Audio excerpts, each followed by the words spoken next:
Among the countless UFO encounters of the 20th century, one stands apart, unexplained, unsettling, and eerily consistent. A man swore he came face to face with something not of this world, and nothing in his life would ever be the same. It's about 5:30 in the morning on July 1st, 1965. Maurice Masse, a 41-year-old farmer, is at work as he is every day, tending his lavender fields just outside the village of Valensole, in the Alpes de Haute-Provence region of southern France.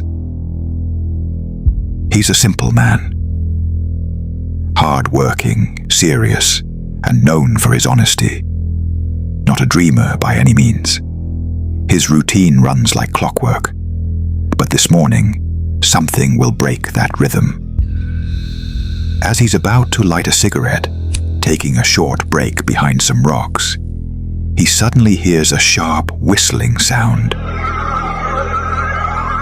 His gaze is drawn toward a strange shape about 50 meters away. At first, he thinks it might be a helicopter in trouble, or maybe a car accident. As he walks closer, Maurice freezes. What he sees is unlike anything he's ever known. A large, egg-shaped metallic object, roughly the size of a small car, resting on 4 thick landing legs. The craft is slightly oval, dull white in color, topped with a translucent dome. No noise, no motion, just absolute silence. And beside the craft, 2 small beings. They are crouched down. According to Maurice, they stand about 1.2 meters tall. Their heads are unusually large, bald, with huge black eyes and no visible pupils. They wear tight-fitting gray suits and seem to be examining the lavender plants. One of them is holding a tube, or some kind of instrument. Maurice walks forward slowly, thinking they might be children in costume. But suddenly, one of the beings stands up, notices him, and points something toward him. Everything changes. In an instant, Maurice is paralyzed. He can see, he can hear, but he can't move.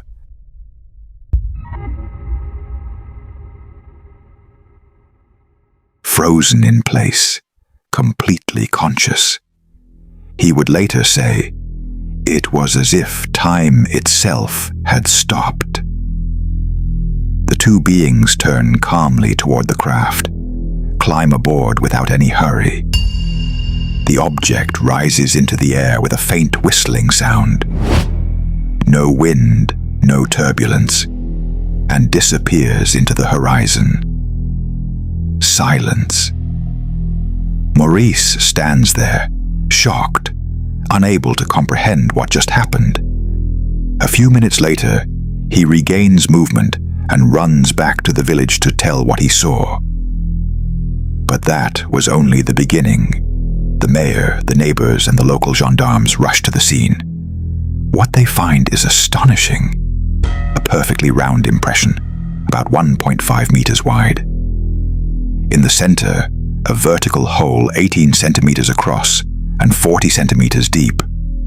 Around it, 4 cross-shaped marks, like mechanical supports. The ground is hardened, almost vitrified. And more strangely, nothing will grow there for years. No grass, no lavender, no moss. Soil samples reveal an abnormally high level of calcium, limited only to the impact zone, as if the soil had been chemically altered from within. No one can explain how or why. In the following days, Maurice develops a strange symptom.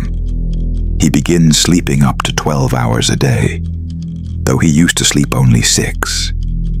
This hypersomnia lasts for several months. He would say, "I wasn't tired. It felt like my body was put into standby mode." Gradually, he becomes more withdrawn, quieter. Those around him say he seems dimmed, as if burdened by something invisible. He never sought fame. He simply seemed to carry a weight no one else could see. The press picks up the story. France's official aerospace agency, CNES, through its investigative branch JPAN, opens an inquiry. After extensive analysis, the Valensole case is classified as Category D, phenomenon unexplained. One of the very few French cases to ever receive that designation.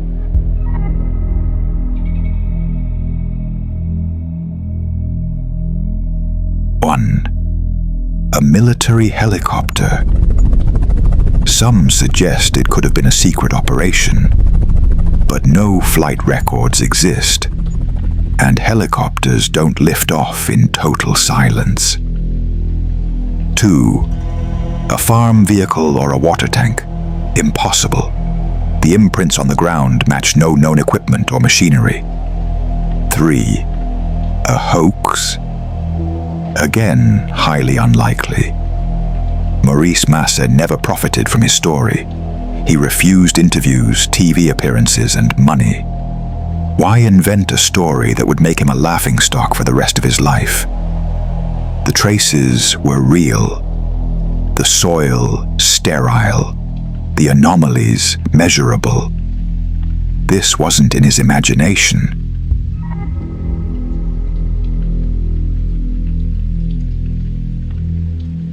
The gendarmes describe a perfectly symmetrical circle, 1.5 meters in diameter. A clean, cylindrical central hole. 4 deep, geometric impressions. Vegetation that would not regrow for nearly 10 years. Agronomists confirm the soil is sterile. No natural explanation fits. Maurice gave only one interview in 1965 to journalist Jean-Claude Bourret. He appears calm, humble, and sincere. He doesn't try to convince anyone. He simply describes what he saw. After that, he never spoke publicly again.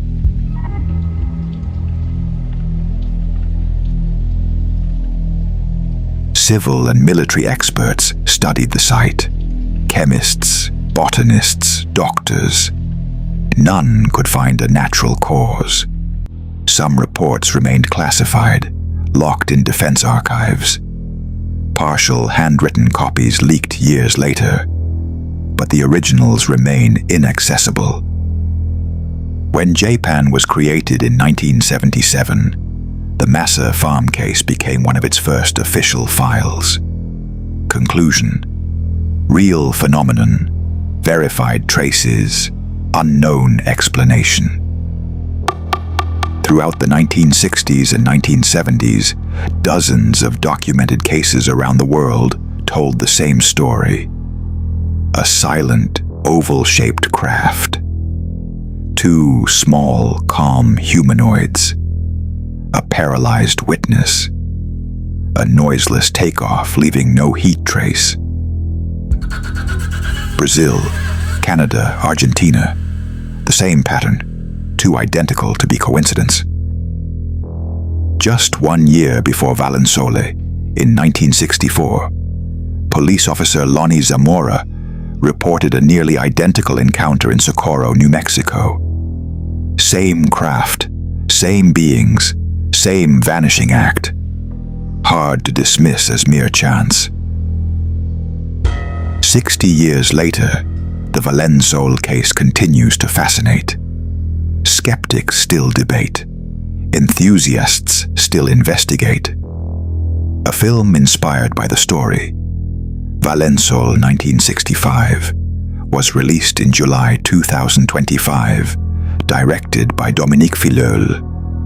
Maurice Massa never tried to convince anyone. He simply lived with the memory. A single instant suspended in time, and a mystery that no one has ever been able to explain. Sometimes, the truth hides in plain sight, in our memories, our doubts, our fears. Have you ever seen something you couldn't explain? A light, a sound, a presence that shouldn't have been there? Tell me in the comments. I read every story, and maybe, just maybe, yours will be the next one I investigate.